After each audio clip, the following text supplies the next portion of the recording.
ថ្ងៃនេះនាំអ្នកទាំងអស់គ្នាមកមើលការបេះគ្រាប់ពូជផ្កាស៊ុយទូពីមួយខ្ញុំហើយសម្រាប់ថ្ងៃនេះវិញគឺក្តៅខ្លាំងមែនតើមើលទៅមុខគឺក្រហមអស់លេងហើយសម្រាប់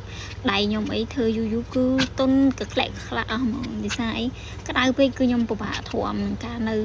ក្នុងហៅសឹកនឹងខ្លាំងក៏ប៉ុន្តែដោយសារតែការងារគឺធ្វើការប្រហែលជា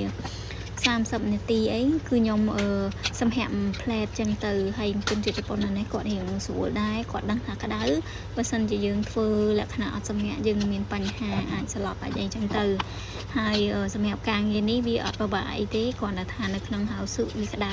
40 ជាងអង្សាអីចឹងទៅដោយសារតើតែក្តៅចឹងបើយើងអាចបេះគ្រាប់ផ្កានេះបានបើសិនជាវាអត់ក្តៅទេគឺគ្រាប់ផ្កាហ្នឹងវាលក្ខណៈថាវាមានលក្ខណៈទឹកសន្សើមនៅក្នុងទៅវាត្រូវជាគ្រាប់ហ្នឹងវាទៅជា